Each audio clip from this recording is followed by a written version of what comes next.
화면에 보이는 이 섬뜩한 썸네일을 유튜브 영상에 올리고 한국은 끝났다, 사우스 코리아 이즈 오버라는 제목으로 영상을 올린 용감한 유튜버가 있습니다. 독일 유튜브 과학 채널을 운영하는 그 채널에서 이 영상을 올렸는데 전 세계에서 구독자가 2,380만 명 정도, 우리나라 인구의 거의 절반이죠. 구독자를 가진 유튜브 채널에서 태극기가 녹아서 흘러내리는 그래픽을 썸네일로 걸고 한국은 이제 망했다, 절대 돌이킬 수 없다는 주제로 동영상을 올렸습니다. 이유가 뭐냐면 한국의 초저출산이 문제다라고 얘기하면서 이대로 한 40년 정도 가면 2060년이 되면 경제, 사회, 문화, 군사 모든 면에서 지금의 인구 구조 그대로 갈 수밖에 없기 때문에 이미 한국은 망했고, 이미 애를 놓은 거 어떻게 하겠습니까? 이대로 40년이 흐르면 한국은 이미 종말을 맞이했다라고 후르츠 게작트라는 채널에서 이야기합니다. 한 15분 정도 되는 영상인데 한글 자막도 달려 있으니까 혹시 궁금하신 분은 한번 보시면 좋겠습니다.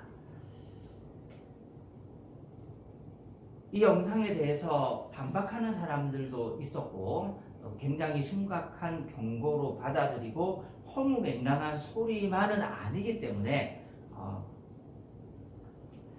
왜 우리가 어떻게 해야 되나 라고 심각하게 받아들이는 사람들도 있었습니다. 오늘 이사야서 6장은 이사야판 우리나라는 끝났다, 이스라엘 이즈 오버라는 영상에 버금가는 메시지를 담고 있습니다. 이사야가 하나님으로부터 소명을 받았습니다. 그런데 그 소명의 주제가 뭐냐면은 이스라엘 이즈 오버입니다. 이미 망했다, 다시는 돌이킬 수 없을 것이다. 너는 이 메시지를 가지고, 이 소명을 가지고 가서 백성들에게 전해라 라는 사명을 이사야가 받습니다.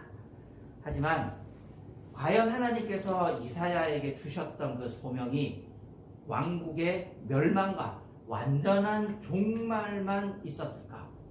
하나님께서 이사야를 부르시고 소명자로 살라고 사명을 주시고 메시지를 주시면서 진정 원하셨던 것은 무엇인지 함께 살펴보려고 합니다. 더불어 우리가 소명자로 살기 위한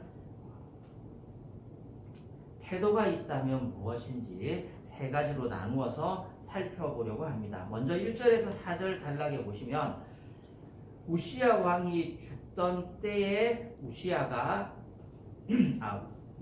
사명을 받는데요. 자, 우시야 왕이 죽던 때라는 그 시기는 어떤 시기냐? 우리가 이사야서 전체의 구조를 보자면 1장에서 5장은 이사야서 전체의 서론이라 그랬고, 죄를 크게 분류해서 큰 덩어리로 정치, 사회, 경제, 종교적인 부분에서 이스라엘이 어떤 죄를 지었는지를 큰 단락으로 끊어서 이야기를 하고요. 그리고 다음부터 살펴볼 7장에서 12장에 보면 구체적인 역사적인 사건을 조목조목 지적하면서 구체적인 역사의 현장에서 이스라엘이 왜 심판을 받아야 되고, 그럼에도 불구하고 임마누엘 예언을 하면서 하나님께서 이스라엘을 어떻게 구원하실 건지에 대해서 7장에서 12장에 이야기를 합니다. 그러면 그 중간 6장이 바로 우리 오늘 본문인데 하나님께서 이사야를 부르셔서 소명을 주시는 장면입니다. 1장에서부터 12장의 구조는 이렇습니다. 1장에서 5장에 이스라엘의 죄를 지적하고 7장에서부터 12장에 이스라엘의 역사적인 구체적인 사건에서 어떤 죄를 지었는지를 지적하면서 동시에 임마누엘 하나님께서 어떻게 구원자를 보내서 남왕국 유다를 해방시키고 구원하실 건지 그것을 기록하는데 그 중간에 이사야를 부르시는 그 소명을 주시면서 이사야를 부르시는 그 소명이 단순히 한 개인의 사명이 아니고 하나님께서 이 나라를 어떻게 다루시고 이 나라를 어떻게 심판하시고 구원하실지에 대한 역사를 다루고 있다는 것을 우리가 먼저 알 필요가 있습니다. 자, 1절 말씀 같이 한번 읽어볼까요? 시작. 우시야 왕이 죽던 해에 나는 높이 들린 보좌에 앉아 계시는 주님을 배웠는데 그의 옷자락이 성전에 가득 차 있었다. 자, 이사야가 소명을 받는 역사적인 시점은 언제입니까? 누가 죽던 해라고요? 우시야 왕이 죽던 해에 소명을 받는데 우시야는 유다 왕국의 10번째 왕이었습니다. 그의 통치 기간은 유다의 최전성기로 평가받습니다. 다윗 아니었습니까? 솔로몬 아니었습니까? 이것은 왕국이 분열되기 이전 통일왕국 시대고요. 분열되고 난 다음에 최전성기의 왕은 우시야 왕이었습니다. 우시야는 남쪽의 에돔을 정복하고 블레셋 지역을 장악했고 농업과 목축업을 발전시켜서 유다의 경제적인 번영을 이끌었습니다. 군사적으로도 강해져서 고대 근동 지역에서 강국으로 새롭게 부상했습니다. 그런데 치명적인 약점이 하나 있었는데요.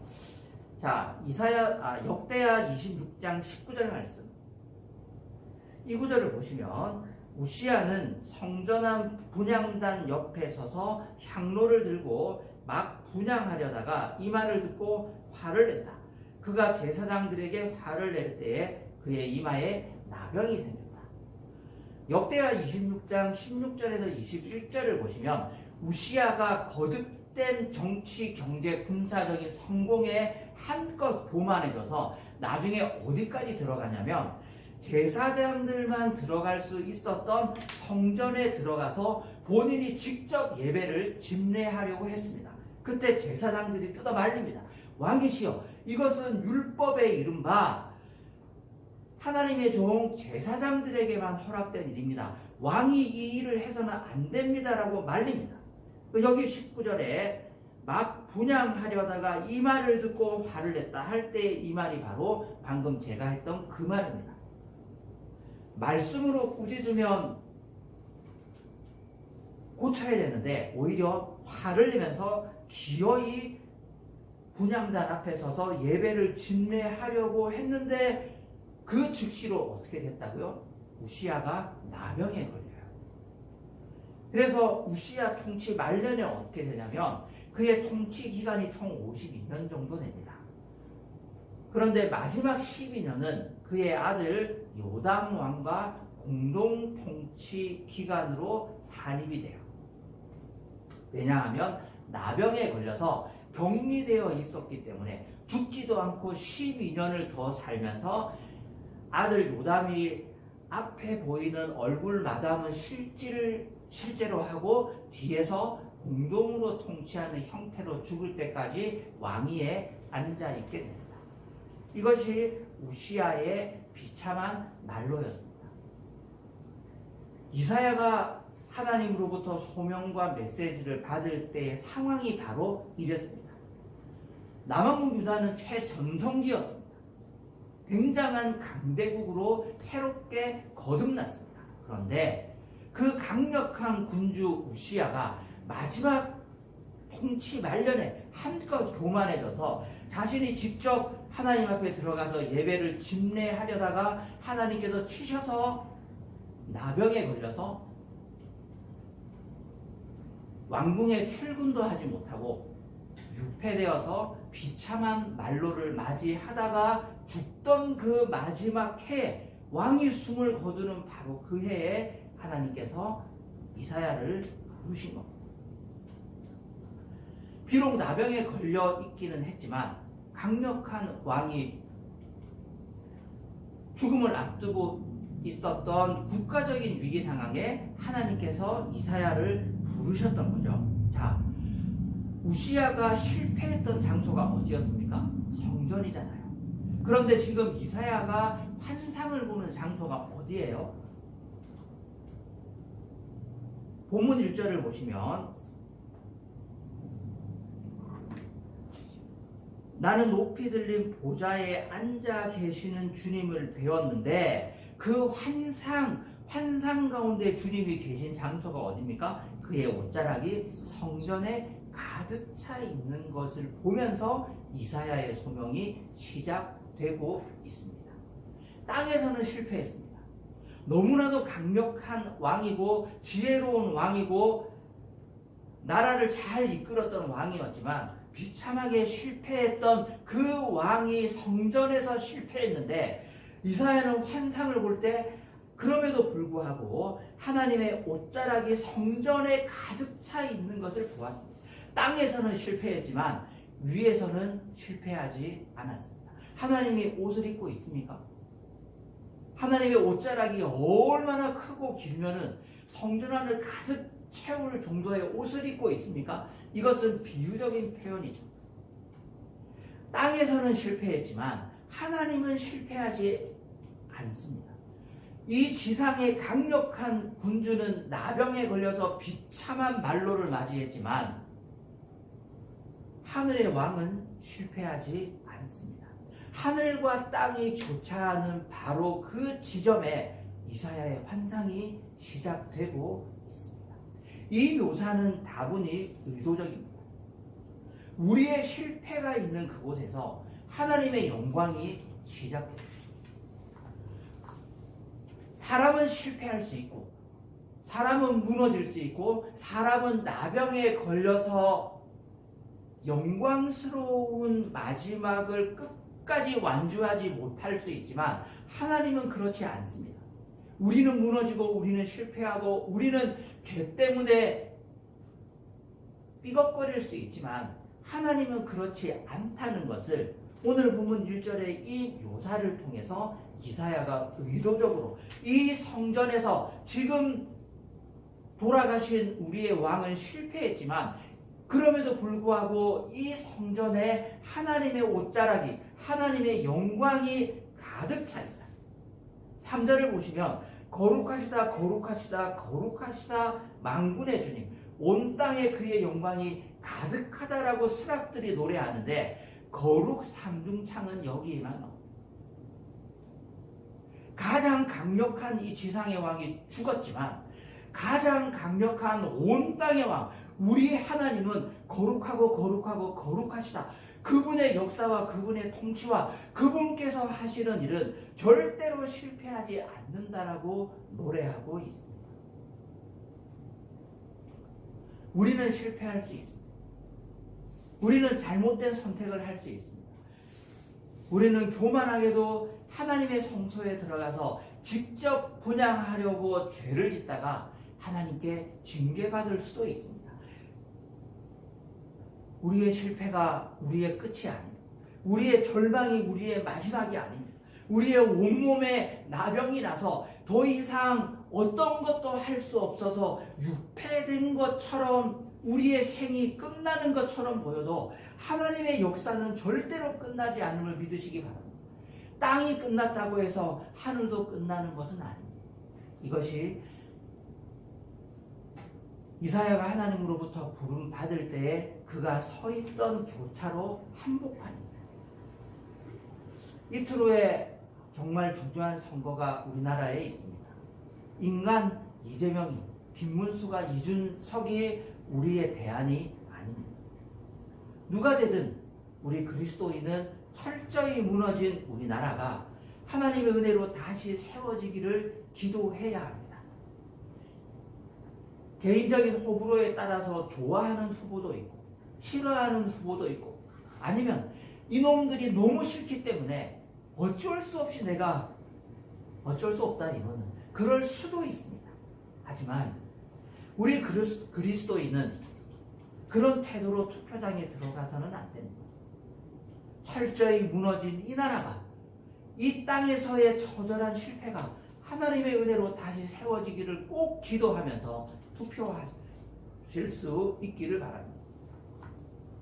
5월 어제까지의 우리나라 수출이 작년 동월 대비 1.6%가 줄었습니다. 별거 아니네. 1.6% 너무너무 큰 거예요.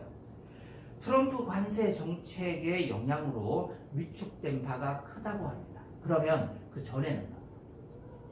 트럼프 취임 전에는요? 괜찮았습니까? 올해 1월입니다. 작년 동월 대비 그러니까 2024년 1월 대비 10%가 줄었습니다. 계엄 직후입니다. 내수만 어려운 게 아니고 수출도 처참하게 무너지고 있습니다.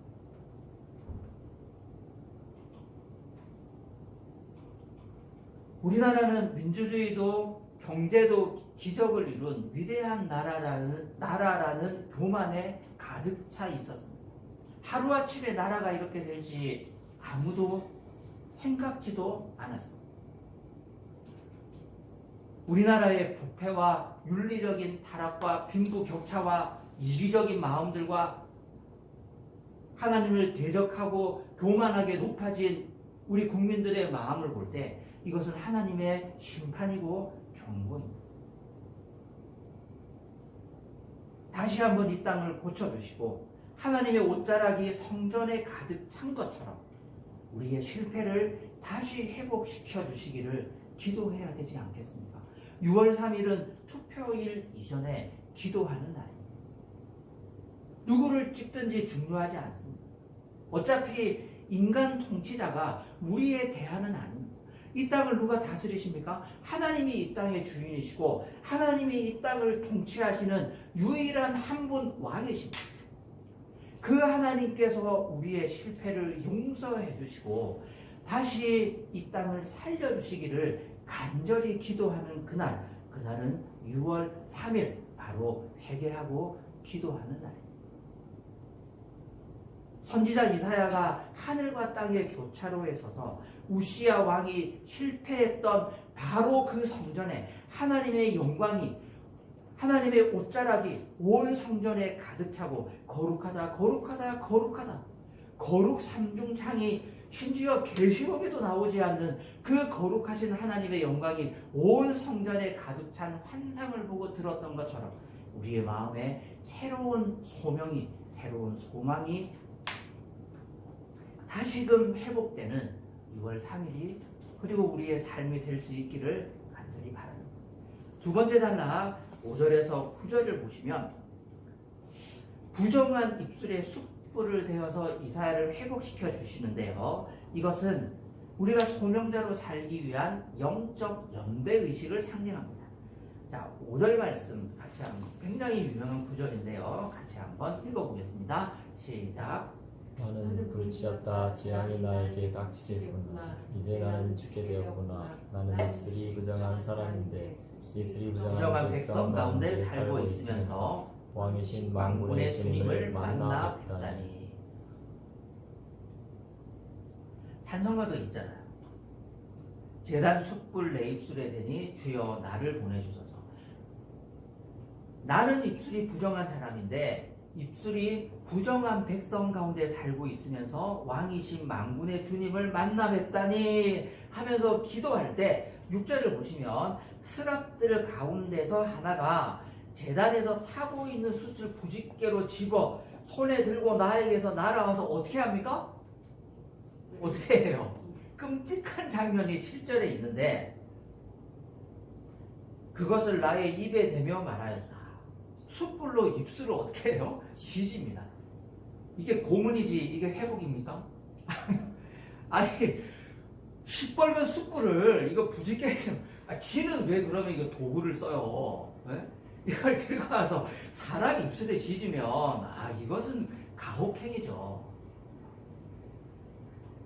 이게 막 다 화상을 입고 문드러질 텐데 그렇게 해서 죄를 깨끗하게 다 태워서 번제물로 우리의 죄를 용서하듯이 그것을 상징하는 상징적인 행위로 이사야의 입술에 제단 숯불을 들고 와서 입술을 확 지집니다. 주님 나에게 소명을 주실 때는 다른 방법을 써주세요. 그게 이 단락의 교훈이 아니겠죠. 자, 여기 화면에 있는 5절을 보시면 이사야가 그 거룩하신 하나님의 옷자락과 영광을 성전에 가득 찬 그 하나님의 영광에 압도되었을 때 그의 머릿속에 떠오른 게 이거였어요. 재앙이 나에게 닥치겠구나. 나는 이제 죽게 되었다. 나는 입술이 부정한 사람인데 여기까지는 우리가 이해할 수 있습니다. 동시에 뭐를 고백합니까? 입술이 부정한 백성 가운데 살고 있다라고 고백해요. 우리가 이사야의 소명장 6장을 개인적인 부르심으로 이해하는 경우가 많이 있는데, 물론 개인적으로 이사야가 선지자의 소명을 받게 된 것은 사실입니다. 하지만 그의 소명 가운데 굉장히 중요한 부분, 거의 5대5라고 볼 수 있어요. 첫 번째는 나는 입술이 부정하다는 고백이고, 두 번째는 뭐예요? 입술이 부정한 백성 가운데 내가 살고 있다. 나도 죄가 있고 나의 백성들, 내가 몸담고 있는 이 민족과 이 사회, 이 나라, 이 성전, 이 종교, 이 회사, 이 마을, 우리나라가 썩었구나. 이것을 동시에 깨달은 겁니다. 그래서 제단의 천사가 날아와서 이사야의 입술에 숯불을 지지면서 소명을 줄 때 이 퍼포먼스의 상징이 의미하는 바는 뭐냐면, 첫 번째는 선지자 개인의 죄를 용서해 주시는 게 맞아요. 그것이 없는 건 아닙니다. 하지만 동시에 뭐예요? 이 나라가 거룩해져야 되고, 이 집단과 이 공동체, 이 성전, 이 마을, 이 회사, 이 국가가 전체적으로 거룩해져야 한다는 것을 동시에 상징하고 그 회개와 정결함을 강조하시는 겁니다. 이것이 이사야의 마음속에 있었던 영적 연대의식이고 영적인 감수성이었습니다.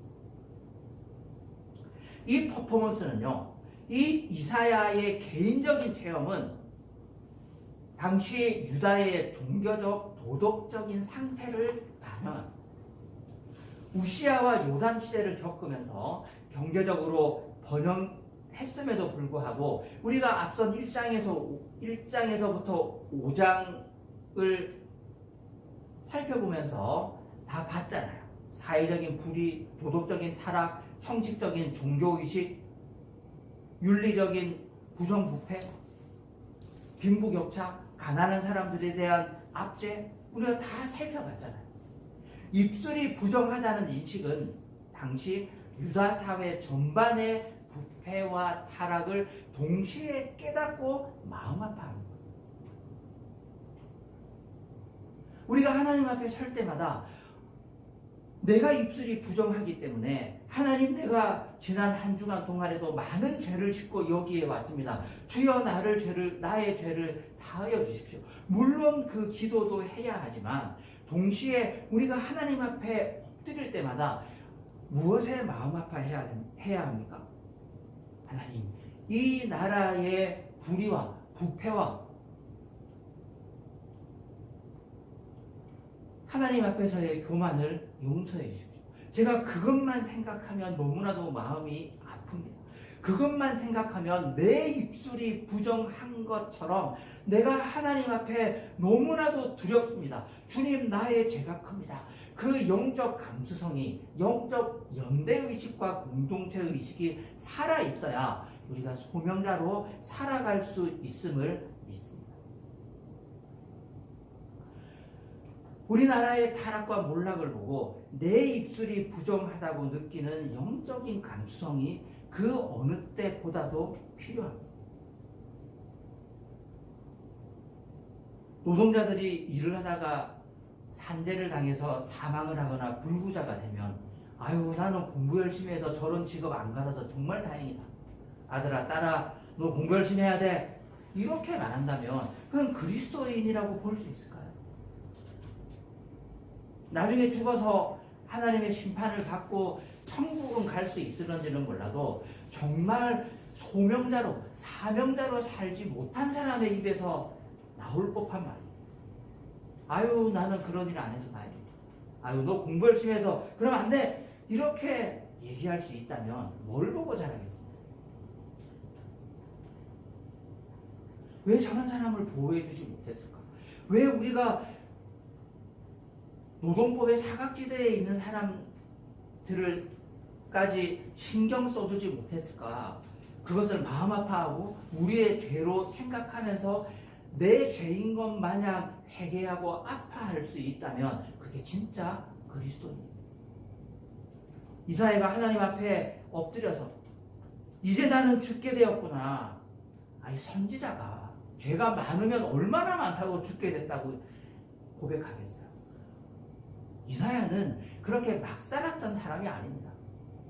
선지자로 사명을 받기 전에는 막 살았나 보지. 그렇지 않아요. 이사야서 6장이 소명장이어서 그렇지, 아마도 그는 그 이전부터 왕궁을 출입하면서 하나님의 말씀을 대언하던 직업적 선지자로 살고 있었다고 보는 것이 거의 대부분의 해석입니다. 6장은 특별한 소명으로 부르심을 받는 환상을 보는 장면이지, 그렇다고 해서 이사야가 그 이전에는 막 살았던 사람, 죄가 많았던 사람이 아니에요. 그런데 왜 죽게 되었구나라고 고백합니까? 1장에서부터 5장의 죄 때문입니다. 그 공동체의 타락과 영적인 무감각 때문에 내 입술이 부정한 것 마냥 이사야가 그렇게 하나님 앞에서 벌벌 떨었던 겁니다. 우리 공동체의 몰락과 타락과 이기적인 하나님 앞에서의 그 교만한 종교적인 타락을 보면서 나의 죄악인 것 마냥 마음 아파할 수 있고 기도할 수 있고 회개할 수 있을 때 우리가 하나님으로부터 부름받은 사명자임을 믿습니다. 마지막 10절에서 13절 단락에 하나님의 심판과 회복의 메시지가 주어지는데요. 자, 우리 마지막 13절 같이 한번 읽어보겠습니다. 시작. 주민의 10분의 1이 아직 그곳에 남는다 해도 그들도 다 불에 타 죽을 것이다. 그러나 감나무나 상수리 나무가 잘릴 때에 그루터기는 남듯이 거룩한 씨는 남아서 그 땅에서 그루터기가 될 것이다. 오늘 6장의 핵심 메시지는 여기에 있습니다. 보내주셔서 재단 숯불 내 입술에 대니 그게 아니고요. 오늘 메시지의 핵심은 13절이에요. 딱 두 가지 신학적인 중요한 단어가 있는데 그루터기와 거룩한 씨입니다. 밤나무나 상수리 나무를 자를 때도 그루터기는 남는 거예요. 거룩한 씨는 남아서 그 땅에서 그루터기가 되는 것처럼 하나님이 남은 자들을 남겨주는 겁니다. 이제 우시야 왕이 죽고 나면 하나님께서 북왕국과 남왕국을 처절하게 심판하실 텐데 그 전쟁의 불길 속에서도 하나님은 남은 자들을 남겨두십니다. 우리가 7장에서부터 12장의 중요한 언약적인 신학적인 메시지가 선포된다는 거 알고 계시죠? 임마누엘이라는 단어가 나오지 않습니까? 남은 자라는 단어가 7장에서부터 12장에 나오잖아요. 그것이 6장에서부터 나오는 겁니다. 그루터기를 남겨두시고 거룩한 씨를 남겨두셔서 이 땅이 심판받을지라도 그 그루터기와 거룩한 씨를 남겨두셔서 하나님의 거룩한 공동체를 보존해 주실 것이라는 약속, 그것이 바로 이사야의 사명이었습니다. 이사야의 사명은 무엇입니까? 회개, 전쟁, 심판을 준엄하게 꾸짖는 것, 하나님의 메시지를 선포하는 것이었습니다. 동시에 이 땅에 아수르가 쳐들어와도, 바벨론이 쳐들어와도, 왕국이 명해도 망해도, 바벨론으로 끌려가도, 왕조는 멸망해도 하나님은 어떻게 하신다고요? 저와 여러분 같은 그루터기와 거룩한 씨를 남겨두셔서 이 땅을 보존하실 것이고 하나님의 역사를 이어가실 것이고 하나님의 거룩한 일을 이어가실 것이고 임마누엘 하나님, 그 메시아 하나님을 통하여서 하나님의 나라, 그 하나님의 구원의 역사를 계속해서 이어갈 것이라는 소망의 메시지를 전하는 것이 바로 이사야의 사명이었습니다. 우리의 사명이 무엇입니까? 그리스도인은 절대로 시니컬하거나 냉소적이어서는 안 됩니다. 아유, 다 그렇지 뭐. 믿을 놈 하나도 없다. 이놈이나 저놈이나 1번이나 2번이나 4번이나 다 똑같은 놈이야. 그리스도인은 절대로 그렇게 말해서는 안 됩니다. 여러분, 기표소에 들어가서 정 찍을 후보가 없으면 가서 기도라도 하고 오지. 그래, 빈 용지 넣으시면 되잖아요. 그리스도인은 절대로 냉소적인 자세로 이 사회를 바라보고 교회를 바라보고 뭐만 하면 비꼬고 뭐만 하면 비웃고 뭐만 하면 자기가 다 알고 있는 것처럼 욕하려고 해서는 절대로 안 됩니다. 누가 그루터기인지 내가 어떻게 알아요? 누가 거룩한 씨인지 내가 어떻게 알아요? 누가 하나님의 손에 붙들림 받은 느부갓네살로 쓰임 받을지 내가 감히 어떻게 평가할 수 있습니까? 역사는 하나님께 맡기고 정말 두렵고 떨리는 심정으로 주님 이 나라를 구해주세요. 몇 번일지 나는 알지 못하지만 아직도 거룩한 씨와 그루터기가 이 나라에 남아있어서 우리가 회복될 줄로 믿습니다. 나는 그렇게 죽을지는 몰라도 우리 아들, 딸은 좀 더 좋은 사회에서 살아야 되지 않겠습니까? 우리 아들, 딸들은 수출이 10%씩 매년 성장하는 경제 호황을 보면서 살면 안 됩니까? 그것이 우리의 그루터기가 되고 우리의 씨앗이 거룩한 씨앗이 되면 안 되는 거예요. 우리 한국교회가 갈수록 축소되고 있고 교세가 줄고 있는 가슴 아픈 현실을 살아가지만 하나님께서 우리에게 거룩한 씨앗을 남겨두시고 그루터기를 남겨두셔서 믿는 자들이 더 많아지고 교회가 부흥케 되는 그 소망을 품고 우리가 기도하고 땀 흘릴 때 우리의 후손들은 더 좋은 환경에서 신앙생활하게 해달라고 그렇게 기도할 수 있지 않겠습니까? 그것이 우리의 소망이 될 수 있고 하나님께서 우리에게 주시는 사명으로 믿으시기 바랍니다. 열심히 기도하고 열심히 울며 씨를 뿌리고 하나님의 심판과 메시지와 그 분노를 선포할지라도 그럼에도 불구하고 거룩한 그루터기와 씨는 남아서 그 땅에서 새로운 싹이 돋아날 것을 기대하면서 오늘도 기도하고 오늘도 전도하고 오늘도 소망 가운데 사명자로 살아가는 우리 모두가 될 수 있기를 바랍니다.